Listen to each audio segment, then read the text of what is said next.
Hey everyone, welcome. This is Jason Clemmons, Doctor of Chiropractic, and this is The Rock. This is The Rock. This is Life with Jason Clemmons, DC. We are right here at the Rock Health and Wellness Center on this beautiful Thursday, October 17th, just like we are Monday through Friday, most Monday through Fridays. We're coming to you live right here on 98.7 Walk by Faith Radio, 1420 AM Lubbock Christian Nation, and all over the internet on social media on our Facebook page, YouTube, and X. And somebody said today, did I have a Rumble page? And, I don't know. I don't know if I signed up for that.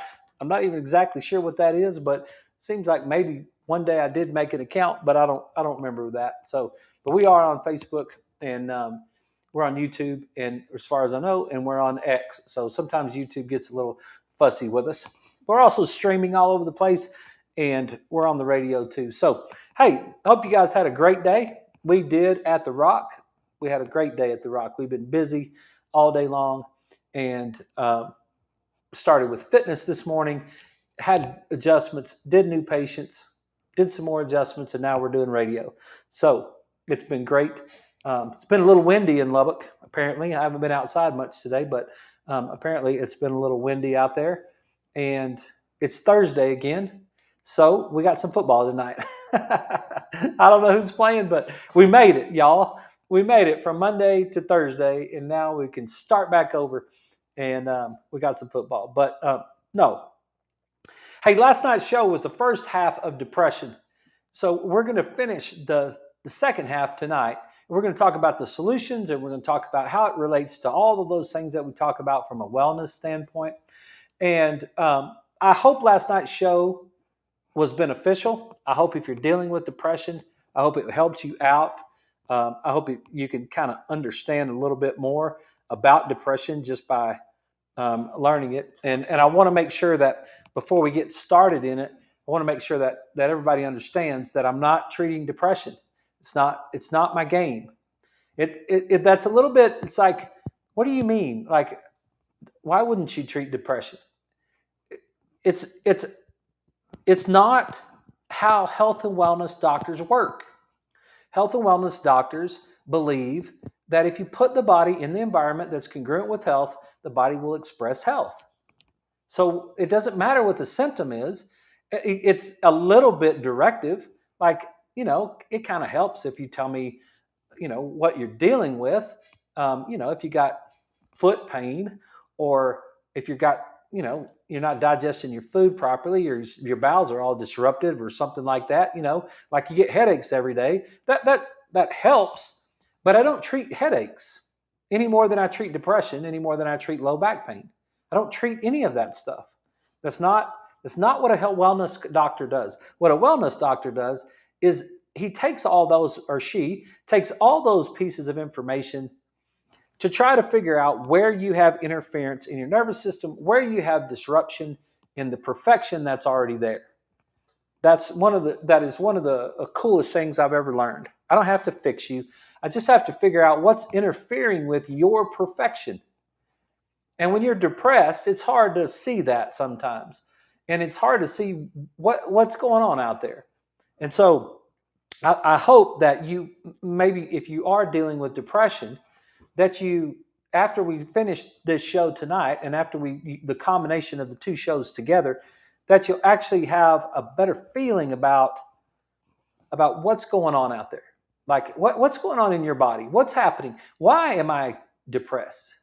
I had a guy today that he went to see his orthopedic surgeon, and he's having heel pain after his third ankle surgery.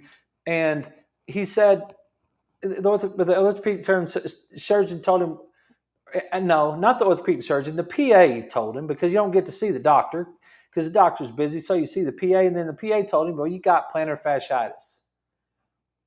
And it's like, okay, fine. That's a diagnosis. You're taking a set of symptoms and you're giving me a diagnosis, but what am I supposed to do about it? And he said, just take 2 Advil every day until we knock down the inflammation. And it's like, dude, come on, seriously.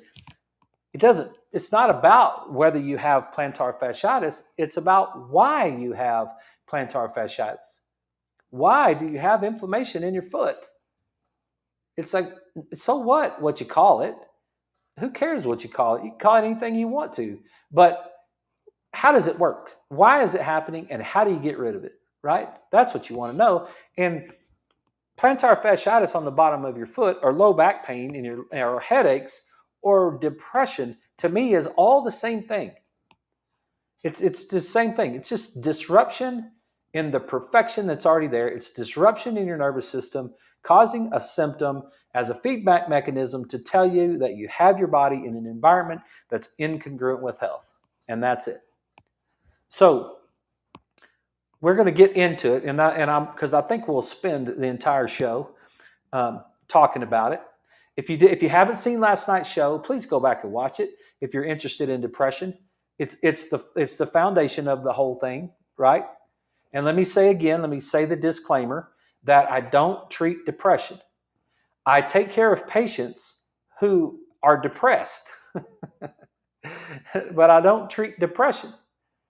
I take care of patients who've been diagnosed with anxiety and depression. And we had a great conversation today. I was talking to one of my patients, and her coworker got fired. And her coworker has a lot of trouble. And I said, well, maybe she didn't take it. She didn't take enough. She's not taking her vitamin D and her fish oil. And my patient said, oh, she's got worse trouble than that, way before that. And I was like, no, she doesn't. She doesn't have worse trouble before that. That's the reason that she has the trouble. And then I mapped out the up and to the right and over to the left brain activity for my patient again. And I've done it before. But I said, look here, she's got anxiety and depression and she's got ADD. And she said she does. That's exactly right. And I'm like, yeah, and she's also got digestive trouble. She does. And she's got reproductive trouble and her hormones are all jacked up. Wow. Like, she does. Yeah. Bless her heart. But now we can have a little bit of sympathy for her. It's like, dadgummit, how come someone doesn't teach this girl that that's exactly how it works? That's what's going on with her. It's like, hey, you've got interference in your nervous system, and that's causing you not to have any. I mean, you know what I mean? It is so profound and awesome to me. Like it literally is such a blessing to me to just be able to think about. If I could get all my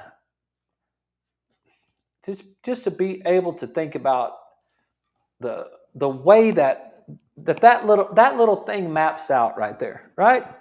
Just map it out. Right side, left side brain, cerebellum, vertebrae. Take it up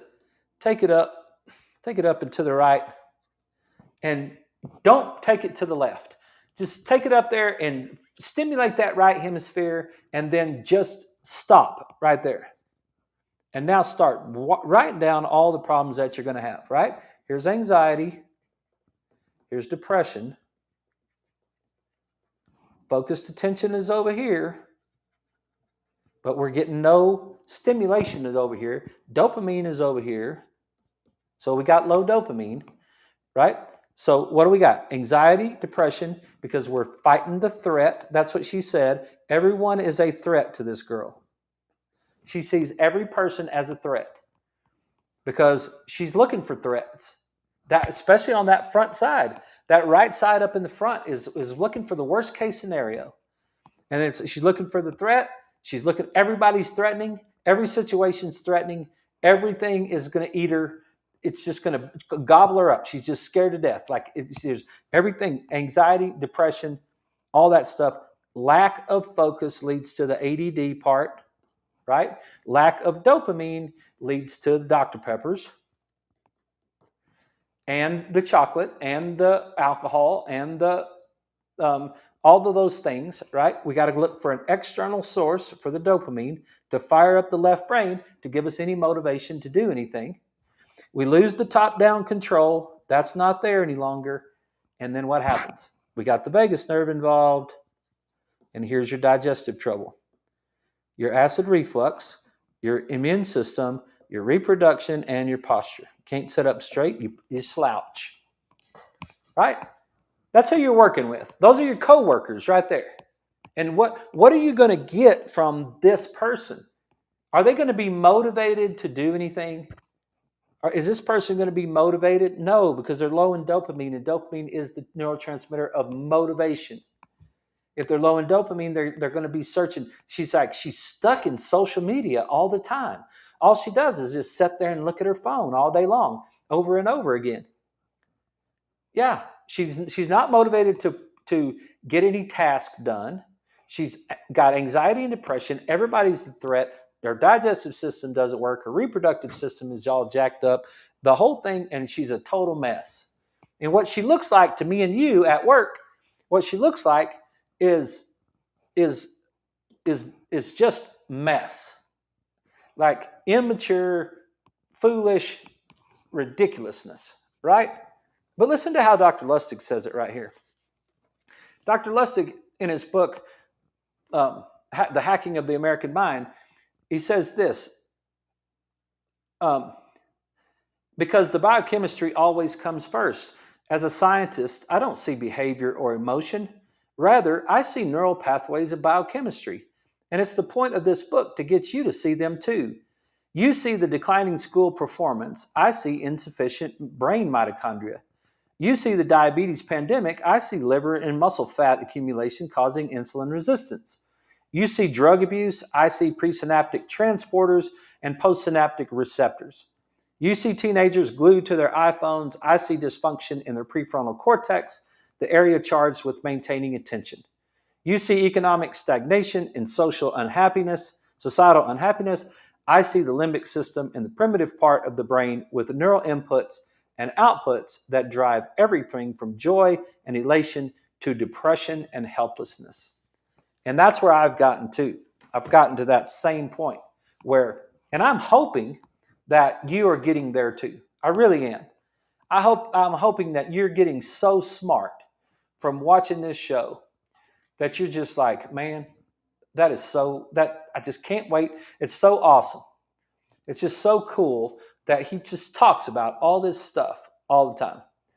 And I really hope that you're getting to that point, and I hope that it's helping your life. And I hope that if you're depressed, you listen to this and you think, I got a way out of this. I got some hope. I got a chance. I don't have a chemical imbalance in my brain. I have a firing imbalance in my brain, and I am the master of that firing pattern. You have dominion over your firing pattern, and that's what I want to show you tonight, okay?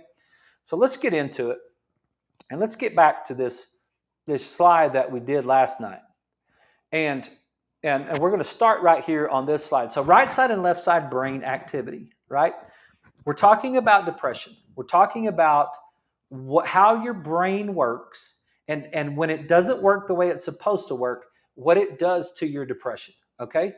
Why you end up with depression. And let me actually see if I can make this. Let's see if I can make that a little bigger so you can see it. Yeah, there you go. Okay. Just remember that the right side of the brain is responsible for the threats. The right side of the brain is responsible for the worst case scenario. The right side of the brain has a negative affect, especially the front right side of the brain. It has a negative affect. If you let the front right side of your brain be in charge, you'll see all the half-empty glasses that there are in the world. Your cup will be half empty all the time if that right brain is always, that right frontal lobe is always in charge, okay? So the right frontal pole has a depressive stance compared with either the left frontal pole or the back of the right brain. Greater right than left activity is related to a depressed mood. This is important for you guys to understand. Greater right than left activity is related to a depressed mood, specifically the right prefrontal cortex. Right anterior lesions are associated with undue cheerfulness. So if you turn off the part of your brain that's responsible for looking for the threat, then the part of your brain that's responsible for just working out the details with no threat will take over. And now you'll have undue cheerfulness because you won't have any threat whatsoever. That's when you have a really dampened right hemisphere. For those with right hemisphere lesions, the further back the lesion, the greater chance of depression, because there's an inhibiting factor. There's a quieting factor of the brain. You can't just have one part of the brain just can't just run loose. The rest of the brain's not going to let it do that. The back of the brain's going to talk to the front of the brain. The right brain's going to talk to the left brain. The left brain's going to talk to the right brain. And it's going to all communicate at that same time. So if we've got right hemisphere lesions, the further back the problem, the less inhibition we have. Depression is probably associated with reduced right posterior activity in addition to increased right frontal activity in most cases. And this whole slide right here comes from Chapter 2 of The Master and His Emissary with Dr. Ian McGilchrist. This is the entire breakdown. That Chapter 2 took me about 6 months to read. It was all dang deep. I tried to do it I tried to do it in the beginning on my phone and just listen to it, and I couldn't do it. I had to actually buy the book and break it down because that Chapter 2 was intense right there. But this is all what Dr. McGilchrist shared with me. The relationship between the left hypofunction and depression. When the left brain is dampened, when the left brain is not firing properly, then the right brain speaks up. And what's the right brain going to speak up about? The right brain is going to speak up about the threats.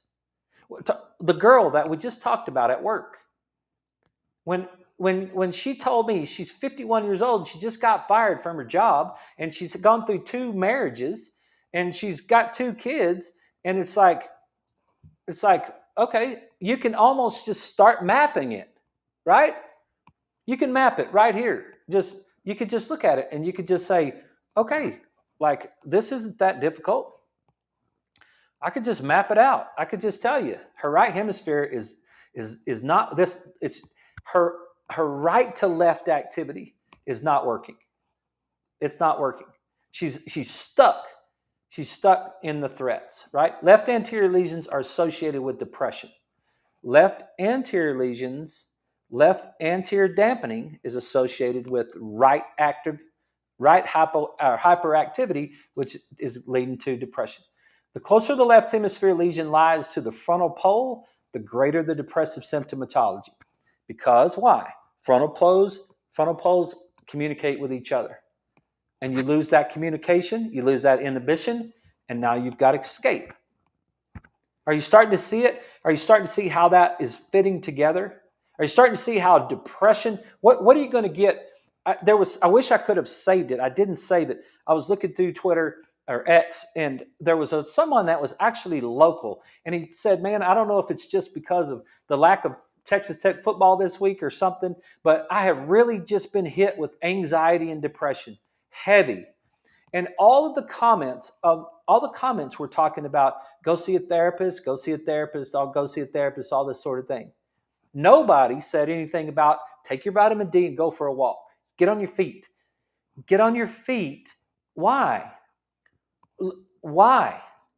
Because your feet drive power to your right hemisphere, which loads up the load and kicks it to the left. Now we activate the left and we get out of the right. We get away from the threat and we activate the left, and it puts us in parasympathetic rest and recover activity. There is evidence of left hemisphere overactivity in mania, the polar opposite of depression. Of course, left hemisphere overactivity, we're having a party in the left brain. The left brain doesn't see a threat at all. It's not inhibited by anything. It's just like, whoa, we're out the gate, right? In normal subjects, I think this is one of the best ones right here. In normal subjects, Relative right-sided EEG activation at rest predicts greater experience of negative affect. Subjects with relatively greater left frontal activation at rest may be able to quickly terminate their reaction, while subjects with right frontal activation may lack the requisite coping skills to minimize the duration of negative affective response. Listen to that sentence, what it's saying. Subjects with right frontal activation may lack the ability to cope with and minimize negative affective responses.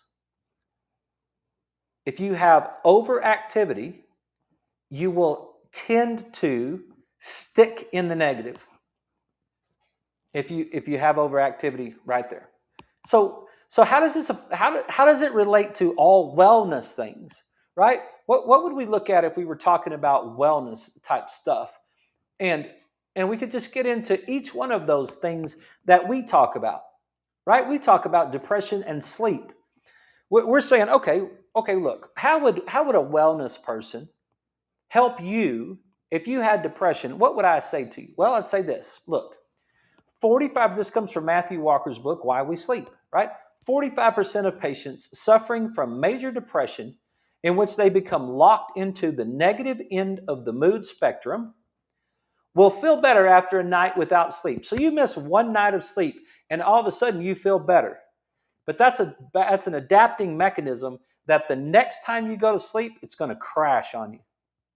So it's not a great idea. You might feel better for one night, but the next night you're going to crash. Okay, depression is not just about the excess presence of negative feelings. Major depression has as much to do with the absence of positive emotion. Okay, let's break that sentence down for a second. Depression is not just about excess negative feelings. It's not just about hyperactivity of the right hemisphere. It has as much to do with the hypoactivity of the left hemisphere. My left hemisphere positive emotions are lowered, and my right hemisphere negative emotions are heightened. Why? Because we're up and to the right, but we're not over to the left. Does that make sense? Like, do you see that? If we're not driving the pathway, we're stuck in the right hemisphere. Anhedonia, the inability to gain pleasure from food, from normal pleasurable experiences such as food, socializing, or sex. Nothing makes us feel good. Nothing. It's like, I don't care. I don't care what we eat because I don't like anything. Nothing is There's nothing. I don't want to eat anything. Right? And that's part of all of this comes from lack of sleep. When we're sleep deprived. So what can you do? What is one thing a person could do is they could go to sleep. They could work on going to sleep. Now, why is it so difficult to sleep when you're stressed out? Because you're activating the right hemisphere and you're causing yourself to look for the threat. And when you look for the threat, you're looking for alligators and tigers, and who in the world is going to go to sleep if there's a tiger in your room? If there was an alligator laying in the floor next to your bed, would you go to sleep? No. And then see, what we're trained to do is we're trained to take that piece of information and say, well, I have a problem. There's something wrong with me. There's something wrong with me. And what I would present for your consideration is, no, that's right with you. It's not wrong with you. Why would you go to sleep if there was an alligator in your floor? You would be eaten. Right? You'd be eaten if you did that. Don't do that. Don't go to sleep if there's an alligator in your floor. You have innate intelligence. But why are you looking for an alligator? So one of the things that you could do, one of the simple things that you could do is look at your floor. I know it sounds so ridiculous, but just look at your floor. Like, if I just looked around the room, is there anything in this room that's threatening me? No. Nothing is there's nothing here. I'm the only one in the building. I'm sitting in here by myself talking to you about depression. I'm just sitting here looking at all this stuff, right? But as soon as my eyeballs look at the floor and I look at all these places and my eyeballs see that there's nothing there, the eyeballs now fire the posterior aspect of the brain, which in now sends this signal to the front part of the brain and tells the front part of the brain there's no threat in here. Now the right brain will start to dampen itself down because it's like there's no threat in here and kicks it over to the left. Now I'm in parasympathetic rest and recover. Now I'm rest and recover. I can rest, I can sleep, right? That's what happens to me when I move to sleep. What about diet? Well, there's a couple pages that I want to talk about when it comes to diet, and we're fixing to have to take a break. So I don't want to let anybody on the radio miss out on this. So we're just going to stop for just a second. We're going to take just a second. Hey, if you guys have a question, if there's something that you're understanding, you can send me a thumbs up. You're like, just send it to me, 806-794-0400. And like, hey, I got it. This is good. Or if you don't understand it and there's something I can help you with, then let me know. Like I would love to have any feedback if this is making sense or if it's not making sense, because I want you to be able to feel so confident about this that you don't go another day for the rest of your life dealing with depression that you can't get out of. Let's take a break. We'll be right back. You guys stay tuned.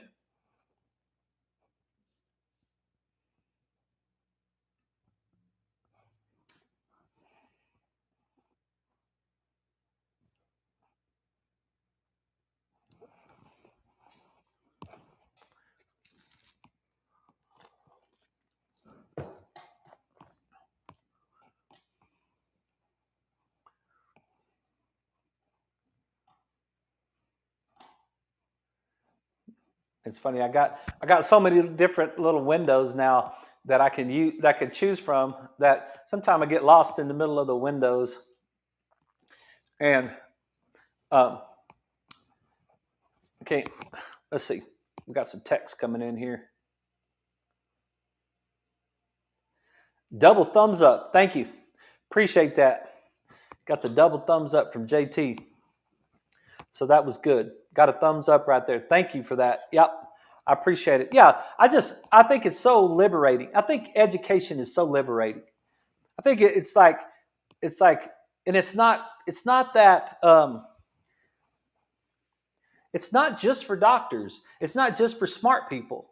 It's not just for males or just for females or just for white people or just for Mexicans or people or whatever. It's like, it's not just for one group.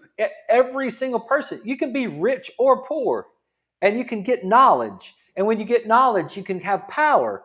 And when you get power over yourself, you can move yourself forward. Right? You won't be grabbing for fentanyl. You won't be searching for painkillers. Like you just won't lose your whole family. Like lose you because it's like, man, I didn't know that there was a way out of this deal. No one told me that. They just told me I had a chemical imbalance in my brain. It's like, no, you have a pathway imbalance. No, it's one of the most exciting things I've ever learned in my entire life.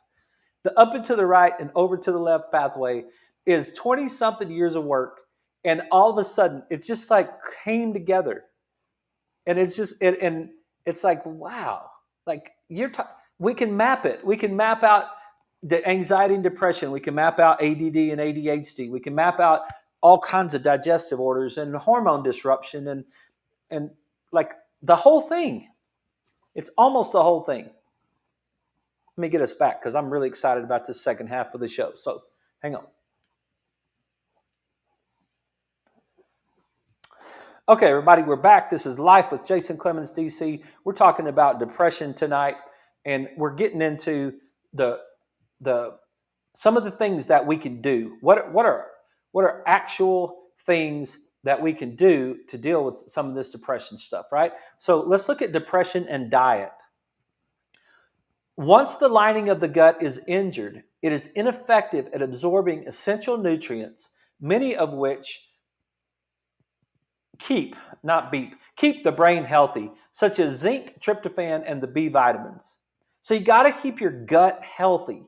If your gut gets leaky, if your gut gets inefficient, then you will start to develop this lack of nutrient absorption. That's one of the problems I have with the whole Nexium problem, like the Rolaids and the Tums thing. It's like, okay, maybe we might be able to keep a little bit of acid out of your esophagus for a couple days. Okay, fine. But what about the other side of it? What about the fact that we start to lose our ability to absorb our nutrients? And what are those nutrients for? Keeping our brain healthy. Nerve cells in your gut manufacture an estimated 80 to 90% of your body's serotonin, that pleasure hormone. Once you get the dopamine and it activates you to go get it, now once you get it, you have to enjoy it. And that's where your serotonin comes in. That's coming, most of that comes from your gut. And if your gut's not healthy because you've been abusing your gut with refined carbohydrates and toxins and all the things that go along with it, then you start to lose the ability to get the nutrients. Other nutritional deficiencies that have been linked to depression include vitamin D and zinc. Vitamin D and zinc, that gets us that lack of right and left activity, right? Um, Researchers in Boston looked at more than 136,000 women between the age of 50 and 79. Now that's a lot of people.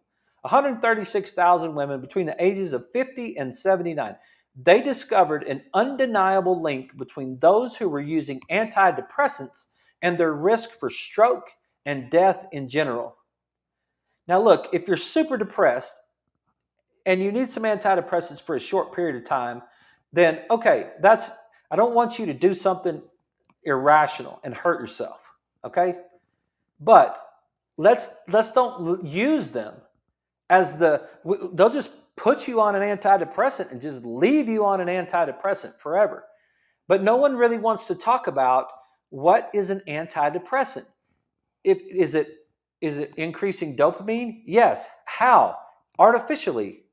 It's artificially increasing dopamine. It's blocking receptors. It's changed. It's a or serotonin reuptake inhibitors. So it leaves the serotonin in the synapse for longer, artificially, not naturally, not the way that your brain is supposed to fire, not the right and to the left. So what happens? You're just starting to, oh well, it makes you feel a little bit less depressed.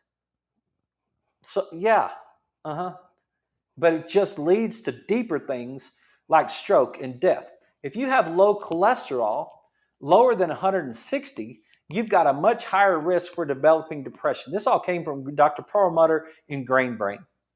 Okay? If you have low cholesterol, lower than 160, you've got a much higher risk of developing depression. There's multiple studies on that. And if you go get your blood work done, they'll tell you to just drive down your cholesterol. Just drive down your cholesterol. Drive down your cholesterol. It's not healthy. It's not healthy. Today, depression is found in as many as 52% of gluten-sensitive individuals. Why? Because now we're disrupting digestion, we're disrupting neurochemistry in the brain, we're disrupting the ability to absorb our nutrients because our gut is not working properly, and we're feeding ourselves depression. We're feeding ourselves depression. That all came from Dr. Perlmutter in the Grain Brain. Okay? How about exercise? There's some really, really good things right here with exercise. Here's the Alameda County study, Human Population Laboratory, Berkeley. Researchers tracked 8,000 people for 26 years. They looked at 8,000 people for 26 years. Listen to this. Of the people with no signs of depression at the beginning, those who became inactive over the next 9 years were 1.5 times more likely to have depression than their active counterparts. You guys are getting to the point to where you're going to be able to read these sentences and you're going to know exactly, you're going to be like, Exactly. I know why, right? If they had no signs of depression at the beginning, but they became inactive. So what did they do? When they became inactive, they got off their feet. When they got off their feet, they stopped driving the up and to the right pathway. So they dampened the input pathway, which caused it not to have enough. There's only so much water I could put inside this cup. There's only so much I could keep filling it up and keep filling it up and keep filling it up. And eventually it's going to overflow. If I keep pouring the water into the cup is eventually going to overflow. But what if I stop? What if I stop pouring the water into the cup? Then what happens? Then it doesn't overflow. It just stays there, right? That's what happens when we become inactive. When we become inactive, we get off our feet. We stop driving the right hemisphere. So what happens? We never kick it out. We never fill the right hemisphere up to the point where we can get it out to the left. We just leave it up into the right hemisphere. And so what happens to us? We start looking for threats. Everything becomes a threat. Everything becomes a threat. And then what happens? Since we don't have any pathway over to the left, we start losing dopamine. We start losing our giver rip. We start losing our desire to go do anything. There's all of a sudden there's this very, very dangerous situation that we have with 24, 5, 6-year-old males in the United States. We've got this problem with these 20 to 25-year-old males, 26, 27, that sit around all day long playing video games. Oh my gosh. You're sitting around all day. You won't get on your feet. You're sitting around all day long playing video games. You're driving the left hemisphere to the point where it dampens down the dopamine receptors. We're not driving up the right over to the left. We're stuck in this right. So what do these guys have? They have anxiety and depression and ADD. And they have no motivation to go do anything. And that's what this study is trying to say right here. This study says that if you had no signs of depression in the beginning, but you became inactive, you will start to increase your chances of getting depression. Those who were inactive to begin with, but increased their level of activity, were no more likely to be depressed. If you are inactive and you start telling me I've got depression, you know what I'm going to do? I'm going to move your feet. That's why I love that. I never remember his name. That's the Horseman guy. I'll think of it in a second. Clinton Anderson. I think that's it. Clinton Anderson. You guys want to watch some cool stuff? Go watch Clinton Anderson work horses. There's one of them with him trying to get that horse in a trailer. And he's like, look, when a horse misbehaves, I got to move their feet. I got to get them out of the side of their brain that deals with threat, and I got to put them in the side of their brain that deals with activity and movement. And that's the same exact thing. Don't sit down. Don't meditate yourself out of depression. Don't pray yourself out of depression. Don't take that wrong either, okay? I'm not saying that prayer is not important, and I'm not saying that God can't do anything, but God created this pathway. God's the one that created the pathway. Jesus walked all over the planet, right? Get on your feet. Get on your feet and move. And as you get on your feet and move, you will start to ramp up your right hemisphere. And then you'll push that energy out. You'll eventually fill up your cup and push it over when you start to move your feet. Okay? Here's a Dutch study with 19,288 twins and their families. Exercisers are less anxious, less depressed, less neurotic, and also more socially outgoing. Exercisers are. Here's a Finnish study with 3,403 people. Those that exercise have at least 2 to 3 times a week, those that exercise at least 2 to 3 times a week experience significantly less depression, anger, stress, and cynical distrust. than those who exercise less or not at all. Why did they put that cynical distrust in there? Those that exercise at least 2 to 3 times a week experience significantly less cynical distrust. Where does my distrust come from? My right prefrontal cortex, my right front brain. It's like, because why? Because I'm not sure if you're threatening to me. I'm not sure what your motives are. I'm not sure what you're trying to do to me. Are you trying to hurt me? Are you trying to steal from me? Are you trying to take my girl? Are you trying to ruin my business? Are you trying to ruin my life? Are you judging my clothes? What are you doing? Like, what is your problem? What, or you don't like the way I look? You think you don't like my beard? You think my hair's too short? You think I sound too country? That's what it is. Like, you're not very smart. Like, or is that what you're saying? Like, you don't think I'm very smart just because I sound like I'm from the country? Like, I don't, like I'm talking to normal people? Like, what, I need to wear a white coat now and a tie before you'll trust me? Where did all those things come from? All those negative, cynical, distrust sentences come from that part of my brain. Now, look, I'm not saying that there's not times where you need to discern that, right? There's times where a person needs to kind of discern their environment, but it needs to be discerned and moved away. Get out of that right brain and get over to the left. Those who exercise less or not at all have all those things: increased depression, increased anger, stress, everything. Columbia University study with 8,000 people, the same inverse relationship between exercise and depression. There's lots of it right there. So what can you do? What are some of the solutions? And I know it sounds so ridiculous, but what are some of the solutions? Okay, move your feet, right? Move your feet. Get on your feet and move your feet. Walk. Get your brain going. Move your feet, okay? Get your eyes up. There's an activating factor. I do this a lot in the office. I'll put the pen in front of a patient and I'll have them watch the pen as I'm moving the pen up and down. And you know what I see a lot, especially in older people? When I go up with the pen, they will follow it up and then they will automatically drop their eyes back down. They will anticipate the pen coming down, but it's really hard to get their eyes up. Just like it's hard to do push-ups if you never do push-ups. If you never do push-ups and I say, hey, drop down and give me 20, you'd be like, I can't do that.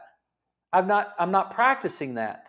I'm not firing that pathway to be able to do push-ups. It's the same thing. I'm not firing the pathway to get my eyes up. And what do my eyes up do for me? They drive this pathway and they get my upper brain active, get me out of my limbic system, get me moving from right side to left side. We are stuck looking at our phones. We're stuck all the time looking at our phones. We'll look at our phones and we're constantly eyes down. We're down and in. We're shutting off that upper brain with our eyes. We got to get our eyes up. You can do it sitting there right where you are right now. Just pick your eyes up. Just look at both corners of the rooms. Look at the top of the room. I see people all the time. It's so cool. Remember yesterday when we were talking about a guy walking and someone walking and they're swinging one arm, but they're not swinging the other arm? I started, I wanted to stop. I was driving by the park this morning on the way to get Leslie because I come here and work out we do workout classes. And then after 9 o'clock, after the workout classes are over, I run to the house and get Leslie and then I come back. Because we only have one car right now because I sold my car, but I hadn't got a new one. But that's a whole different story. And I was going by the park, and I saw a man walking in the park. And he was swinging his right arm.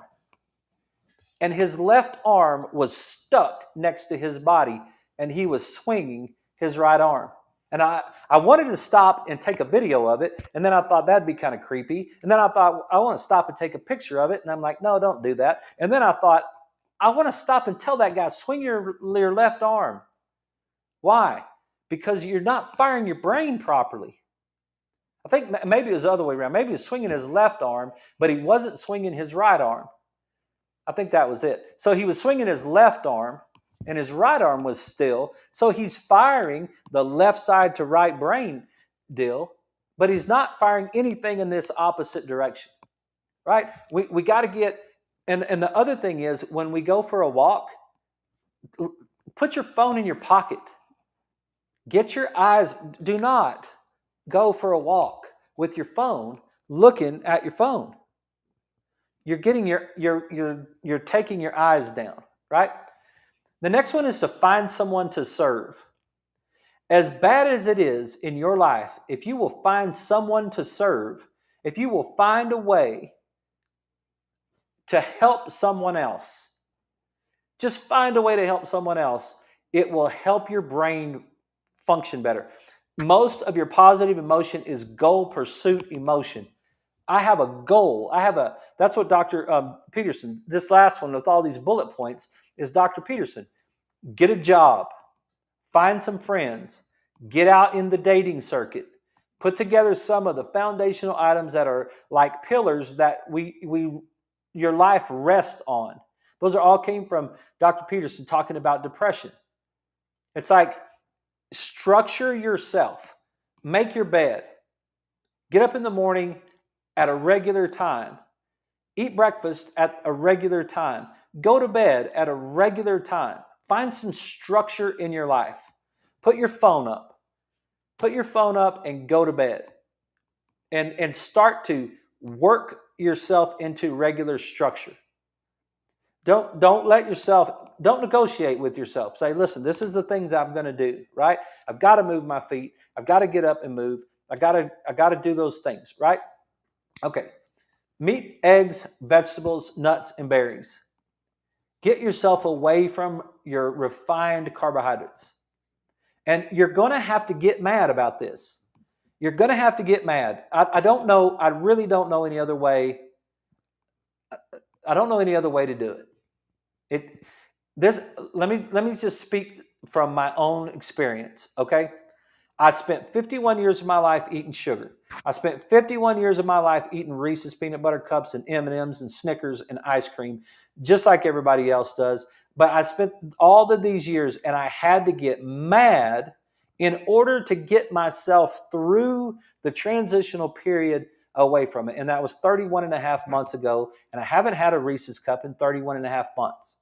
Okay, in order to reset your brain, you're going to have to make a decision. You're going to have to say to yourself, I'm sick and tired of this. I'm tired of this. Now that I know that it's not chemical imbalance that's causing me to be depressed, now that I know it's like I have power over my depression, I can get this solved. You can get this solved. You can move your feet. You can start to feed your body. What does meat, eggs, vegetables, nuts, and berries do for you? The number one thing that it does for you is it stops the attack on your gut. So now you heal the lining of your gut. And the lining of your gut lasts 3 days. The cells in the gut lining have a 3-day lifespan. So a 3-day lifespan, you're going to get a new set in 3 days from now. What is it? Thursday, Friday, Saturday, Sunday. I'm going to get a new set of cells in my gut. Monday, Tuesday, Wednesday, I'm going to get a new set of cells in my gut. Thursday, Friday, Saturday. By a week from Saturday, I've got 3 new sets of cells. Now what's happening? That leaky gut is starting to heal itself. Now, every time I get a new cell, every time I get a new set of cells, I'm closing the gap. I'm closing the gap on leaky gut, which means I'm closing the gap on inflammation, which means I'm closing the gap, and now I'm starting to reestablish proper digestive function. And I do that by not attacking the lining of the gut and the microbiome. And I do that by eating these foods, natural foods. Nuts from a tree. Peanuts are not from a tree. Peanuts are legumes from the ground. Okay? You can add beans on there. You can add legumes on there. But meat and eggs and vegetables, just It's like, look, you can do it. You can start to get the lining of your intestine reestablished, which is going to allow you to start to digest your nutrients properly and absorb those nutrients properly. So now you can start to build the neurochemistry in your brain.